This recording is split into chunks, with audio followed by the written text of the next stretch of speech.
Probably get my notes open, shouldn't I? Hello, everyone. Welcome to episode 188 of Lonely Gods. I'm your host, David, and I'm joined here, as always, by Kate. Oh hi. Oh, hi. Oh hi. You What's up, sound Kate? you sound half dead. No, I'm good. Okay. It's just late, tired.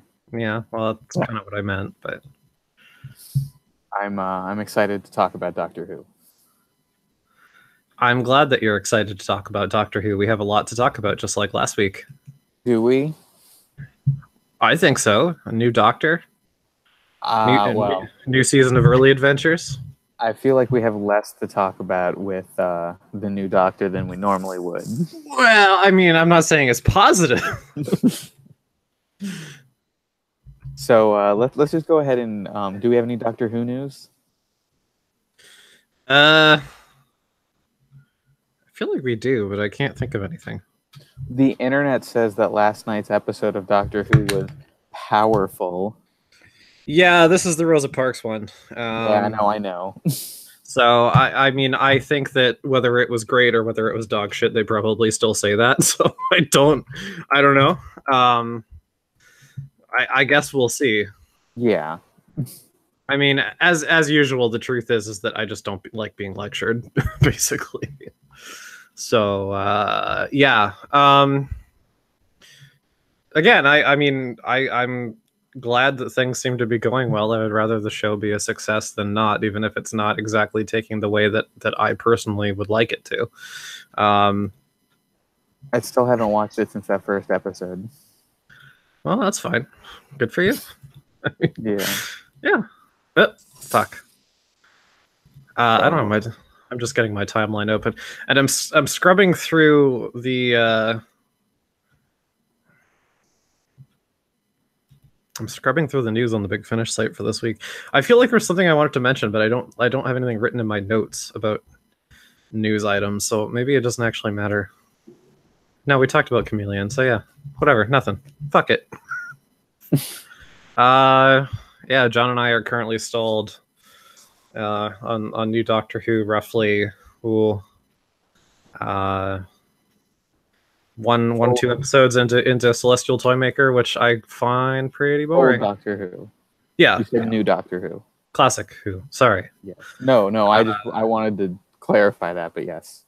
Yeah, it's Celestial Toymaker, even though it's not great. He should like it too. I don't. It's yeah. It's so weird. Doctor Who should be weird more. Doctor Who should be weird more, but it shouldn't be. I don't know. I just find Toymaker kind of irritating and overly childish. It's not surreal in the way that I enjoy it to be surreal. Like the first Mind Robber episode or the opening of Space Museum. That's the kind of weird that I like. Oh, Space Museum. Too bad you just became another base under siege. Revolution. That was the door password, remember? Yes. Oh, that first episode was so good. Anyway, speaking of the first Doctor, we have an early adventure to talk about. So, our first story for this week is the Dalek Occupation of Winter. Yes. Which we both have not and have totally seen this story before, but it's really good, so it doesn't matter. Yeah.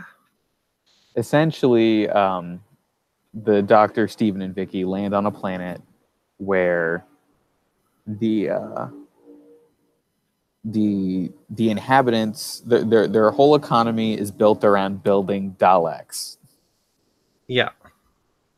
They're in a very work-driven economy, factory work, and basically the colony of Winter was founded to be a mining colony, but it turned out that there wasn't actually really much there other than traces, and also all their crops failed.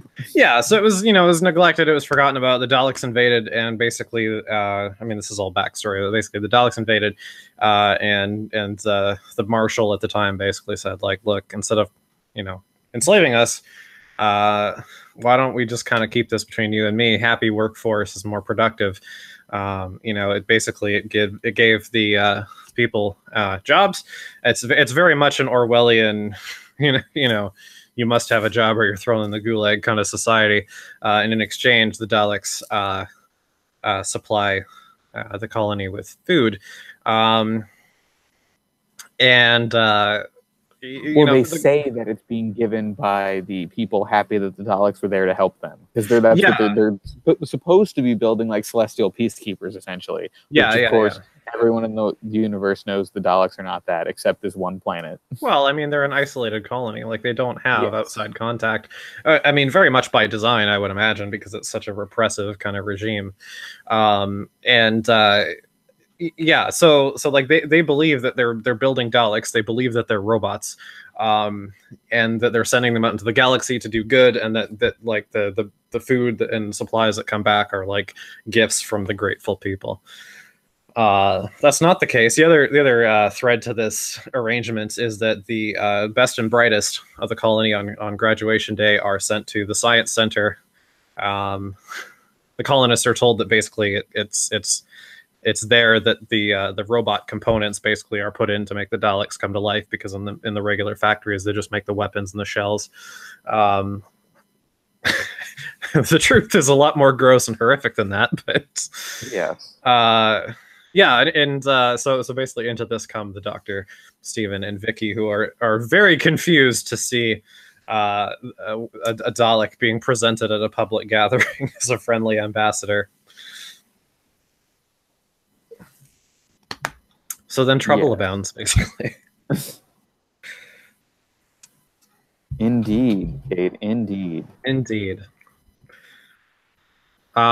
This story reminds me very much of Power of the Daleks mixed with Spare Parts. And I mean that like in the best possible way. Oh, yeah? Yeah, because like Power, you have Daleks presenting themselves to a colony as friends. And I mean, in Power, they were more submissive. They were saying they're servants, but they're allied with the colony, and they're helping provide for it, and they're these wonderful machines, and they're of course they have an ulterior motive. Of course, the Doctor knows that, and it's kind of this little dance between them about who's kind of going to make the first move and drop the masquerade. And also with Spare Parts, because it's kind of how a society is being kind of overrun by these classic Doctor Who monsters, and especially toward the end, where we find that the Doctor and the companions inspiring a revolt against the Daleks. We kind of cut back there after we leave and find that we actually really haven't made much of a difference. Nope. Which very much reminds me of Spare Parts, with that like we begin again kind of thing, when you think that they've changed things and defeated the Cybermen, but no. It was very brutal. Yes. It was very well done, because it was, I mean, we knew going in. The Doctor knows going in. All the characters knew. All of our crew Regulars going in that this is not normal. This is wrong. This is being covered up. Yeah, and there's a great scene where one of my favorite scenes in the story is where Stephen has met up with one of the locals, and she's taken him to a job center. She's gotten him a job at the Dalek factory. Vicky and the Doctor are off schmoozing with like the marshal at this point. So, but anyway, on his first shift, like Stephen is just like, he's feeling really uncomfortable with building the Daleks. He knows what they're used for. He doesn't want to participate, and like the Dalek work overseer, like Stephen mouths off to him, deliberately is goading the Dalek and is pushing it right up to the line, just to see if the Dalek is gonna turn on him and be a Dalek. And it's great to see Stephen taunt him right up to the edge, right up to the edge. Fantastic scene. Very, very good.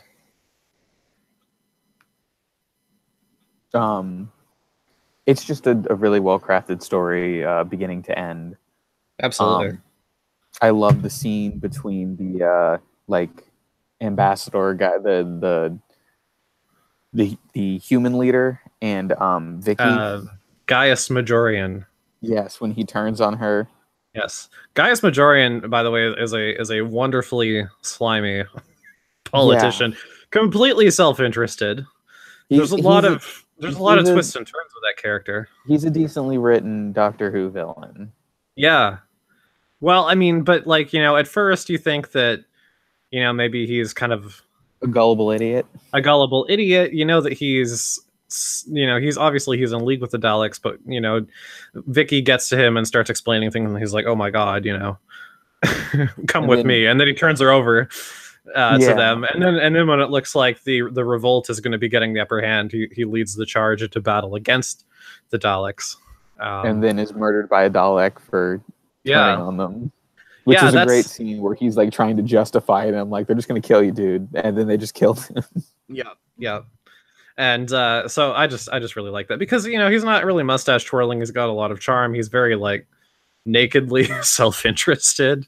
Yes. And it's just a cool character, I think, because it would be very easy to have him actually just be an idiot or just be evil. But there's and that's I liked our other villain, kind of a counterpoint. I can't remember what her name, the security chief.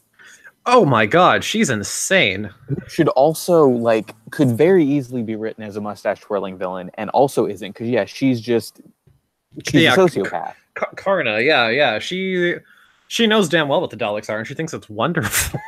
Yes, and she wants to use that to.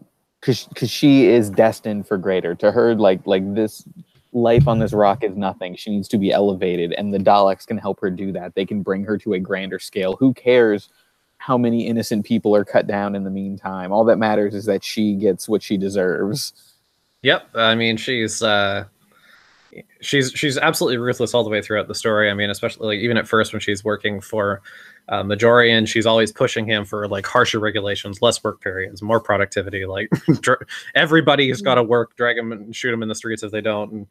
And she tries to frame the Doctor for murdering one of the security guards when he gets away. And once she kind of is exposed to the real the real side of the Daleks, she's just not at all horrified. She thinks she's just like, this is the greatest thing I've ever seen, and she totally kind of usurps Majorian's spot as their puppet because it will give her more power and allow her to run the colony more harshly, which is what she wanted in the first place. Yes. And it's and then the other thing that I was really just impressed with was the science center, which we find out is. They're not working on science over there. They're slaves that are tending to the Dalek breeding tanks and inserting them into the casings for the first time. The young Daleks. Oh, it's so disgusting. It's absolutely disgusting. I love when we talk about Daleks being out of the casing. It's so horrifying. And yeah, I mean, and that's like it's like the scene where the Vicky's taken there, and the scene where she's with Steven's friend's brother that was taken there in the beginning, Kedrick. They're like wiring the Dalek in, and it starts trying to climb out and kill him. It's like ripping flesh out of his arm, and it's horrible, awful. Yeah. Although that's what actually kind of tips the revolt over, is because the brother, once infected, starts saying that he's a Dalek, and the Daleks can be crafty, but one thing they can't stand is the thought of being impure. And that's what causes them to snap and show their hand. Sorry. Yes, I completely agree. Yeah, so this was absolutely fantastic. It serves as a very stark contrast against our other story this week. Yes, it does. And this, I believe, was actually the debut story from a new writer, David K. Barnes. I haven't seen his name on anything. He doesn't have a TARDIS wiki page. So either this is his only story. Well, I was going to say, hopefully we hear from him again, but no. If you want to be a pessimist. This was bad, Kate. This was very bad. I'm talking about Dalek, no. you fuck. Sorry, no, that was excellent. We definitely want to see more from him. Yes. No, Twin Dilemma, this was... oh, boy. Yeah, it's, basically just take the $10 that you would spend on a Twin Dilemma DVD and go buy Dalek Occupation of Winter instead, because even if the rest of the box set is bad, it'll still be better than spending $10 on this. Saying what? Oh, the Early Adventures ain't a box set though. Oh, it's not? No, these are monthly releases. They run September through December. Okay. Yeah. Although the latest one is now out over the past week because we're slow, but anyway. I'm never going to understand the way Big Finish works, because every time I think I understand it, they change it. Well, what do you mean? Just the way the releases happen. Some series are monthly single releases, and some of them are box sets. I mean, it's yes, but this isn't part of the monthly range, right? This is a separate monthly Correct. release. Yes, this is the Early Adventures run 4 episodes a year: September, October, November, December. The monthly range is reserved for the full cast. Doctors 5, 6, 7, and used to be 8 until they gave Paul McGann his own box set series. But yeah, I mean, it just kind of started because when it was established, 5, 6, and 7, and Paul McGann about a year later were the ones that were A, alive, and B, willing to do Big Finish. So when they came up with the idea for things like Companion Chronicles, obviously, it wasn't full cast, so it got to be its own series, its own format, and then obviously Tom Baker is given his own series because money. So just kind of developed that way. Yeah. I mean, I've actually kind of dug up some very old comments on the internet way back when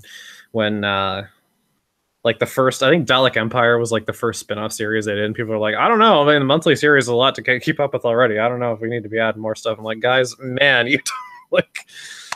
you have no idea. Yeah. Anyway, so let's actually talk about the Twin Dilemma. Do we have to? Yes, because it introduced the new Doctor. Yeah, it did. Can we talk about the incredibly gay new credits? Oh yes, they're bad. Everything about this episode is bad. It's rainbow colors everywhere on the credits. I don't actually hate the credits, but they're incredibly gay and very 80s. I don't like how his face moves. I don't like how there's the 2 pictures. That's a very autistic thing to not like. It's because I don't like. I don't mind the we got used to the face in the Starfield, but now that the face smiles at you, it's creepy. Well, I would say that is the absolute least of our problems today. Yes. You're the one who brought up the credits. Can't I have a comment on the credits? No, you're not allowed. Not when your comment is that petty and stupid. Only I am allowed to not like things for stupid reasons. You don't like the rainbow colors, but I comment on something similar, petty and stupid, and I don't dislike. Like I said, I don't dislike the credits. I kind of like the rainbow colors because it's 80 and homosexual beyond belief, and it matches the rainbow color dream coat. I'm waiting. But I looked at all of the logos side by side, and I'm waiting for the Super 80s one that'll come with the next Doctor or 2. Oh, yeah. I like that the Sylvester McCoy logo looks like an 80s infotainment show, like the kind of thing that would come on for half an hour before the local news. Yeah, it really screams space adventure. But anyway, tell us about the Twin Dilemma. Our final half-hour story until season 23 anyway. Half hour? You mean 4-part? Well, half-hour episodes is what I mean. For season 22, for whatever reason, instead of doing 4 half hours, they went to doing 2 hour-long episodes. Oh, I just assumed that they cut all the episodes in half, and now it was only an hour story. No. I don't know why they decided to change that and then went right back to it the following season. But I mean, it's the same running time, so it's I don't know. I don't know. Let's just talk about this bad story. Okay, fine. So, fuck. Oh, I have to remember all of these details now. Okay. So, there are these twins, Romulus and Remus, who of course no, Dave. Womulus and Weemus. Shut up. Is their names. Who are of course named after the mythological figures in Greek mythology. They're two little adrics. They're mathematical geniuses.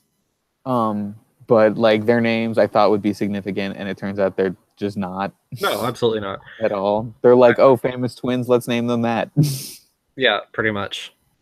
So if you thought Adric was bad, Lois, we got two Adrics in this story. They're not as bad as Adric. Oh, they're just useless.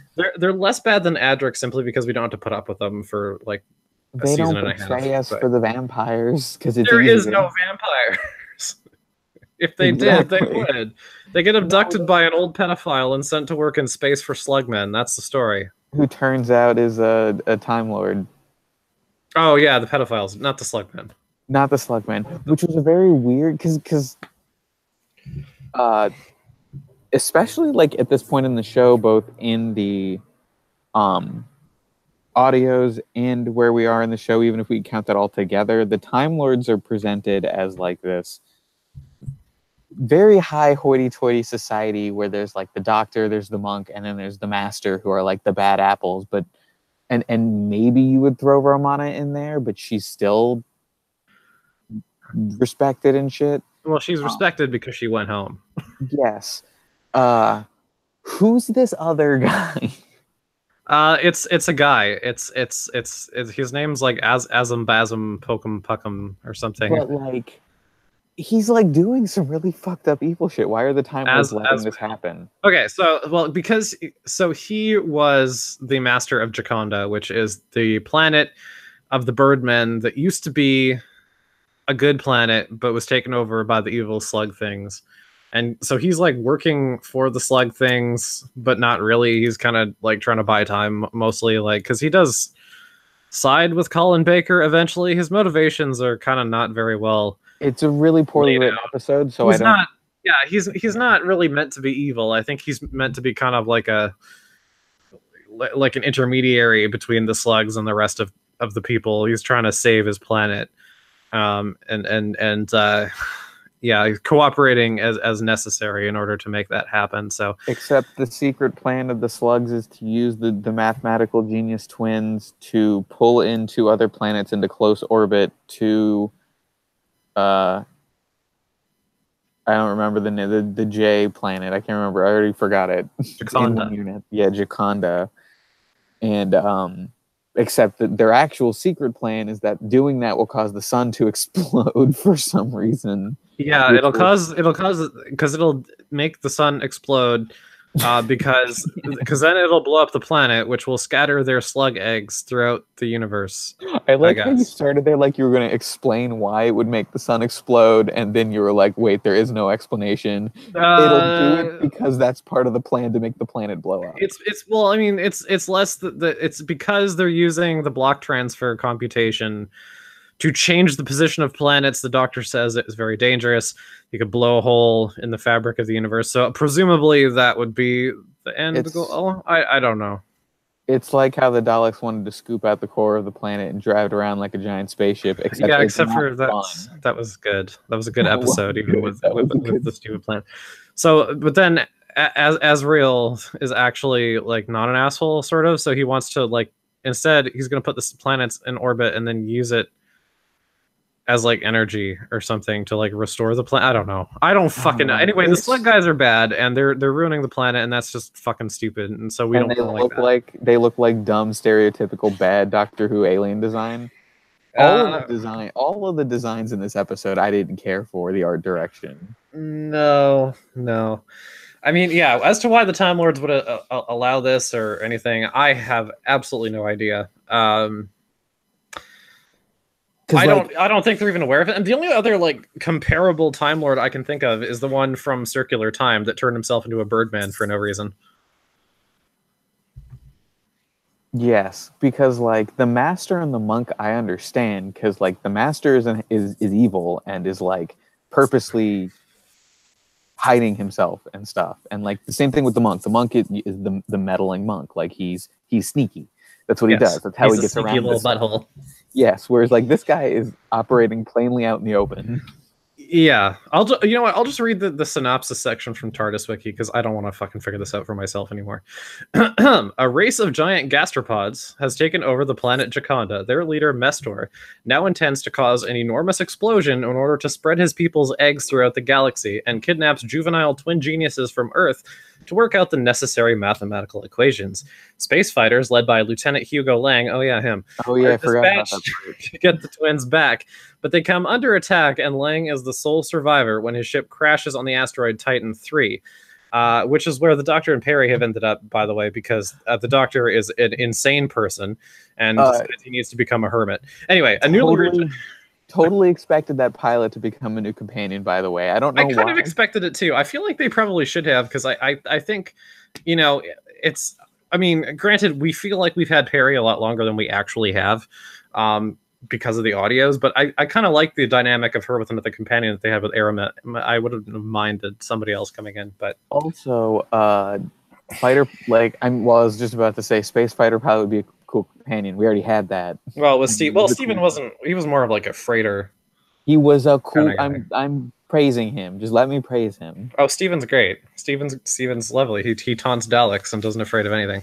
He doesn't afraid of anything. He doesn't afraid of anything. Let me read this last paragraph, and then we can drown our sorrows. A newly regenerated Doctor and Perry. Oh, I'm glad Perry's regenerated too. Well, she put on a new shirt, and so I guess that's kind of the same thing. They become involved and help Jaconda's elderly former ruler, Professor Edgeworth, who is really a Time Lord named Asmael. Why? To defeat Mestor and free the planet's bird-like indigenous people from the gastropod's reign of terror. Asmael, however, sacrifices his life in the process. I kind of actually forgot that happened. I remember that happening. Well, so, what a disaster. Can we talk about how the Doctor's also a crazy asshole the whole story? Yes, we can, please. So, tell me all. Right. There goes my phone. So we've seen regeneration do a lot of things to a lot of different Doctors. Yes. And this is the only time we've ever seen him make him psychotic. Like, he tries to strangle Perry. We've seen the mood, you know, I can think of, like, personality fluctuations, but personality fluctuations, being dippy, being weak, being, you know, in like David Tennant's case, knocked the fuck out. But like, this is crazier than Matt Smith's wackadoo opening. Yeah, with his custard and fish fingers or whatever. Like, he's like, Colin Baker is all over the place, absolutely all over the place. And like, it doesn't seem like he's playing the same character the whole time. No, it's like from one scene to the next. I think Perry refers to him at one point as manic depressive, and even that doesn't cover it. He's up, he's down, he's violent, he's egotistical, he's a hermit, he's afraid, he's you know, brave, he's smart, he's dumb, he's a dick the whole time. Yeah, he's all over the fucking place. Absolutely. Also, I hate his hair. Do you? I don't like his hair. That's just Colin Baker's hair. You can't do anything about that. I know. It looked super weird when he was dressed up as the Fifth Doctor. Well, I don't know. Maybe it was just Peter Davison with a perm. I don't know, but I don't know. I mean, but yeah, like, so, you know, there's a certain adage among some fans that hold to the idea that each new Doctor is kind of a reaction to the past one. I mean, I don't know about that in universe, but I think as far as like from a production standpoint, that's probably true. So I think, you know, the Fifth Doctor is a nice guy. He's gentle, he's polite, he's pretty laid back. You know, he gets a sass every now and again, but you know, he's a pretty approachable and likable dude. So wanting to do something edgier than that, something a little harder nosed, that's one thing, but this is so poorly written, and again, it's so inconsistent and throughout the story that he comes off less like he's dangerous or that he's, you know, dramatically different, and more just that he's kind of a dick and manic and manic, 100% manic, and like strangling. Okay, so strangling Perry is the thing that really put a lot of people against Colin Baker like immediately, and I can see why. I would say that if he had been strangling Adric, they probably would have been a round of applause. But yeah, I actually agree with you there. You know, I think some people would like to see. There's companions you'd want to see strangled. Like some people, like maybe Tegan. But no, Tegan's just sassy. Adric's an asshole. I still made saying that I would really have liked to see Tegan battle it out with Colin Baker verbally, because my God. I just feel like we'd see a scene where he would slap her and she would like kick him in the balls or something. And it would be fantastic. But then he'd sound even more like Pooh Bear. But yeah, like but you know, that is the thing that like pushed it way over the line. Way over the line. I don't mind. Again, we've said this with, like, when we were discussing Necromantia. We don't mind dark. We don't mind violence. It's in Doctor Who, but this is stupid. Yes, this is absolutely stupid. With the Doctor just attacking Perry in a fit of like bipolar rage. The TARDIS. I mean, and the thing is like, I haven't watched Twin Dilemma in a long time for obvious reasons. Why would you? Why would you ever watch this again? Why would you ever watch it again? Exactly. So in my memory, he like grabbed Perry like right away when he sat up because he was confused and didn't know where he was.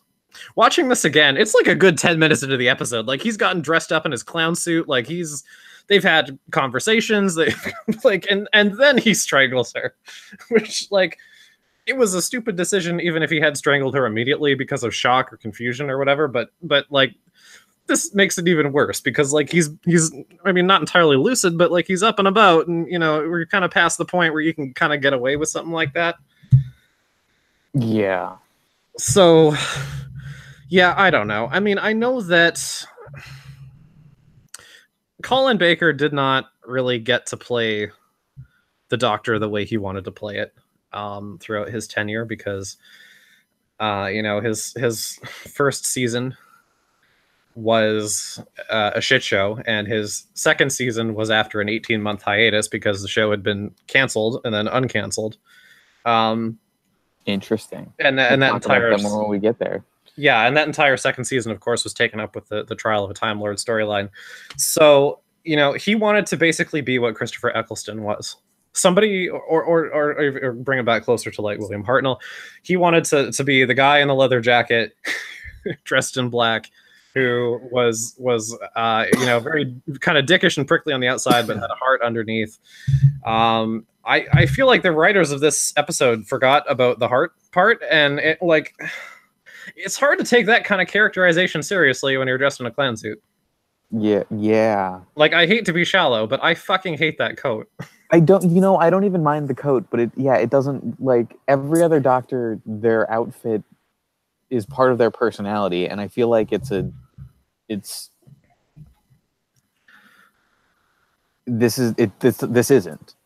part of his personality. No. It's and like, that's like I said, Colin Baker requested it's dressing like a fucking idiot.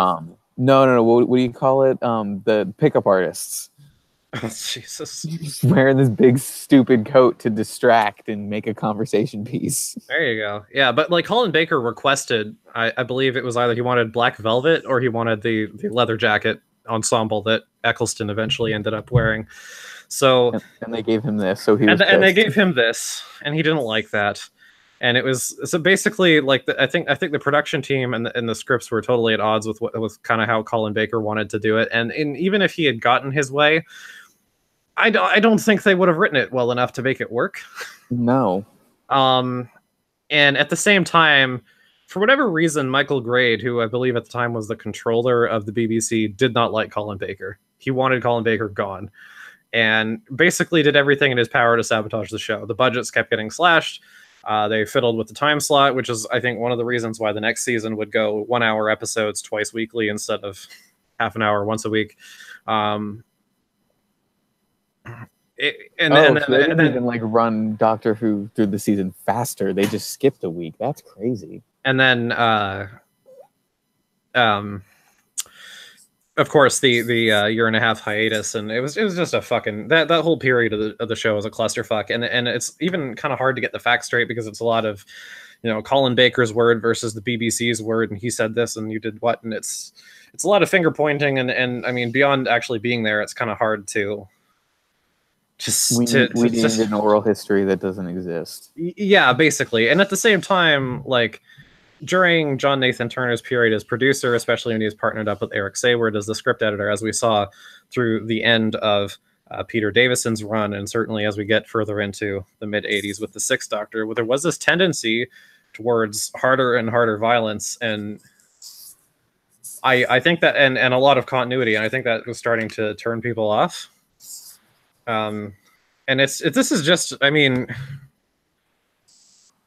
again, that kind of approach can work, but you have to handle it correctly, and they sure as hell didn't. And this is a mess. Like, it's just really bad. Yeah, and I mean, this is a terrible introduction for a new Doctor, especially coming after Androzani. Like, which, oh my god, I still can't believe how good that was. I was not expecting that, because like, we love Peter Davison, but his TV output was kind of mixed. Like, yes, he had some excellent fucking audios, but his TV's like this era of the show is kind of famous for kind of being, I mean, it's the next two Doctors are what get the show canceled essentially. I would argue that Colin Baker is what got the show canceled, because even though, like, Sylvester McCoy got 3 years, and even his first year they were writing him to be a fucking buffoon, and that sure as hell didn't help. But I think by then the damage was done, and by the time season 25, 26, when things were noticeably improving quite dramatically, it was just too late. That's not how TV worked in that era. Yeah, it's not how TV works. I mean, it's not how TV works now, to be honest. That's true. But this right here, Twin Dilemma, I would say that this was the mortal wound. This is where the show is dying right now, because, I mean, yeah, Peter Davison might have been a mixed bag, but I mean, he went out on a high note, not even for his own episodes, but for the entire series. And I understand that the idea was to introduce the Sixth Doctor before we go on a break to get people used to it. But Androzani is a tough act to follow, even with a good script. And this was such a disaster that coming in right at the end of a season, Androzani is fresh in people's minds. This sucks shit through a giant straw. And unfortunately, it's the end of the season. There's no episodes to change people's minds. The better thing... It's like the Hero season 1 finale. It's like, you had all this good lead-in, and then you fucked it up. And like, now what do I don't even really want to watch more. No. And you know, if this had been a good script, it might have been a worthwhile experiment, but as it turned out, the best thing to do would probably been to have waited and introduced Colin the next season and let people just speculate and anticipate instead of confirming that it was going to suck. So, yeah. And it's not just the Doctor that's off. Like, Perry seems to have lost her luster in this story. Like, she seems pissed off most of the time. And I mean, to be fair, I don't blame her, but it's not that we've seen a wide range of reactions for companions that have seen the Doctor regenerate, and we've never seen this, and it doesn't make any sense. No, and it doesn't work.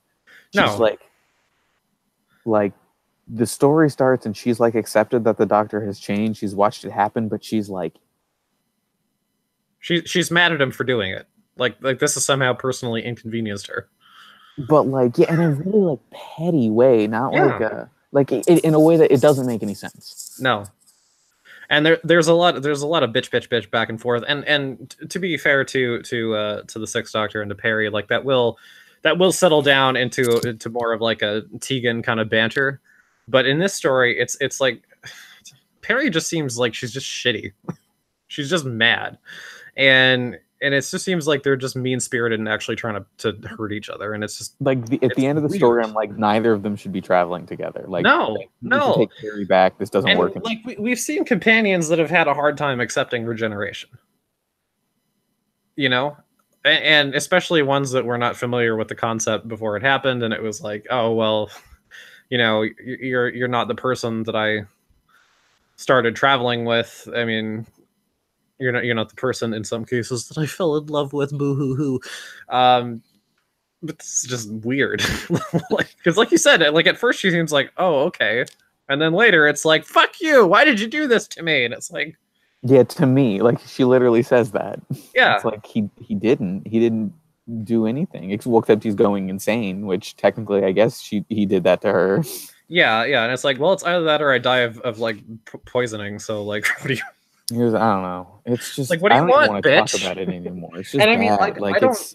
Everything. There's nothing here. No, everything about it is bad. Redeemable. The acting is horrible from the regulars and the guest cast. The production values are terrible, rock bottom, and the story is nonsense.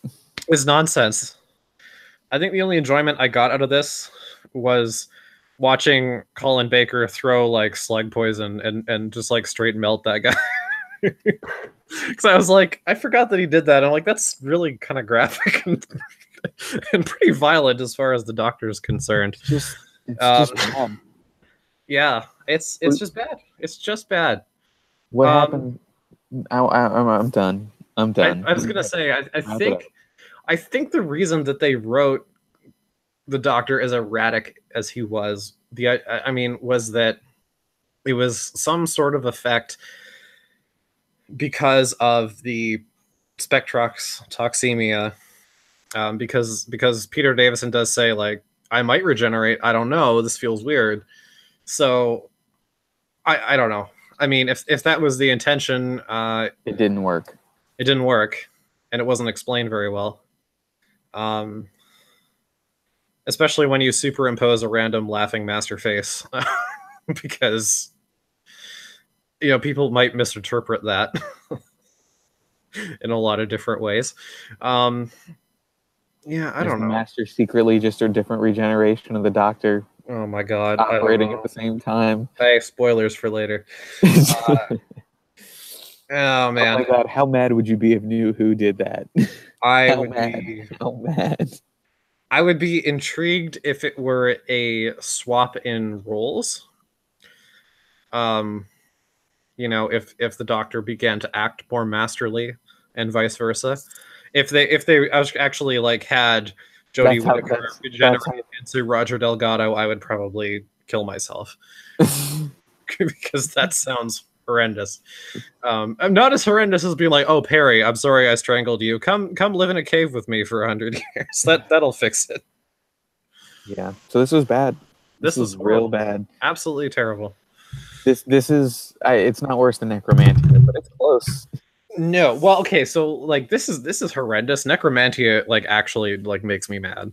Well, yeah, because Necromantia was hard to listen to. So this is just boring. Like it was hard to watch because it was just not. I wouldn't say it was boring. It was like watching a car crash. But like Necromantia is like being in a car crash. So. I would say that, but it was like watching a car crash for the first 2 episodes, and then the second 2 were like, wait, this is still happening? Why? Why are we still crashing? All the damage is done. You're just still going forward for some reason. Why? Yeah, it was real good. All right, so what's next, Kate? Please tell me. Well, I wanted to actually, before we get there, I wanted to ask you about. Now, this is believe it or not, this is the season 21 finale. Does this take the crown as worst of the season? I mean, that's not even a competition. Well, I mean, so just as a season overview, we opened up with Warriors of the Deep, which is not very good. We had a very embarrassing monster. It was like the Sea Devils and their weird pet that was terrible. Yes. We had the Awakening. God, that was so long ago. That was so long ago. We had the Awakening that was the scary monster face in the church. Yeah, that wasn't terrible. We had Frontios with that's the one where someone fell in between the face and the cabinet and died. Frontios? No, in Awakening. Yeah. There's that little gap. Yes, that's right. He fell in a small gap and died. Frontios, which is where we discover that Turlough's people are scared of big burrowing insects. On that stupid colony, we have Resurrection of the Daleks, where Tegan left. We had Planet of Fire, where Turlough left, Chameleon died, Perry joined, and we had Androzani and the Twin Dilemma. I think the best and worst of the season would be pretty self-evident right there. Yeah, they're literally one word after another. A pretty rough and uneven season, I have to say. It's a sign. It's a sign. Maybe you should just stop.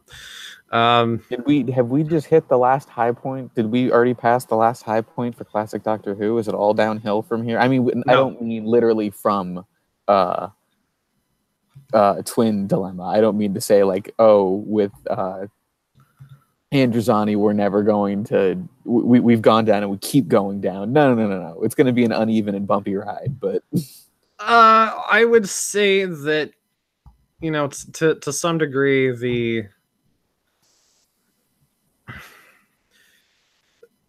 things are an uneven, bumpy ride. I would say that Colin has a couple good ones to his name, and you know, there's definitely a classic or two down the line, especially with Sylvester McCoy. Okay, good. But I don't think. I mean, we're certainly not going to be hitting the consistent quality that we did with Tom Baker and Philip Hinchcliffe by any means. So, you know, gird your loins. But we do have some fantastic audios coming up. Yeah. At least we will have that to break it up. Where it'll be a counterbalance. Yeah. Really excited for audios right now because I don't. Because you're not excited for TV. I'm not excited for TV. All right. Well, I will ask you. Riddle me this, Batman. Do you want to have a First Doctor audio or a Fifth Doctor audio or both this week? And TV? Yes. Personally, I'd like to keep going with the First Doctor audios because they're actually kind of coming out currently. Let's do both. Ooh. Okay. Let's be spicy. Let's be spicy. All right. Well, in that case, we have the latest short trip, which is a First Doctor Susan short trip called A Small Semblance of Home. What? What? Are you worried about having two audios? One of them's a short trip, Kate. Shut up. Well, look, it's spicy for you. Spicy for me. Together. Well, okay, we still do have another early adventure after this, though. Whatever. Anyway, all right. So A Short Trip, Susan, Small Semblance of Home just came out a couple weeks ago, and I guess for the Fifth Doctor, we have a monthly range combo story. If you remember when they used to do the 3-episode plus 1-episode releases, we literally just talked about one the other day. We did the other day. Last year, they did a trilogy of 2 and 2. Episodes. So that release is Alien Heart, Dalek Soul for the Fifth Doctor and Nyssa. So yeah, that'll happen. Then for our fucking incumbent beautiful Doctor and his wonderful coat, we're kicking off season 22 with Attack of the Cybermen. I forgot to mention his lovely head of hair. And his lovely head of hair. Attack of the Cybermen, and you know, we can only go up from Twin Dilemma. So. But that's not true. We've already established that Necromantia is below it, so we can on TV go we go up on Twin Dilemma unless we decided to. Don't know that yet. Well, don't jinx it. Okay, look, I'm not gonna lie. There's some shit coming down the pipe, but anyway. Are you saying that with the end of this season, we've hit our high point and low point for the rest of Doctor Who? I would hazard to say that there is probably nothing else after this that's as good as Androzani, but there's a few that come close. And as for Twin Dilemma, I don't know. I mean, maybe. It might be the worst for the rest of the series. At least for the classic series. At the very least, I can deal with an episode quality-wise as bad as Twin Dilemma, but you gotta give me something interesting. Like there's gotta be a hook at least. Like there are plenty of episodes where we're like, this is really bad, but there was something interesting going on here. There was nothing interesting going on in Twin Dilemma. It was just bad. Okay, well, you know, to be honest, I was kind of surprised that you wanted a Fifth Doctor audio so soon after Androzani, but thought you quality. Well, I know, but you know, the grave wasn't even paved over yet, so I miss him. I miss him already. Okay. Anyway, you painted my brain with Twin Dilemma, Kate. It's all your fault. Whatever. Semblance of Home, Alien Heart, Dalek Soul, Attack of the Cybermen is the next things. All right. Well, we will be back next time with that. Thank you, everyone. Bye.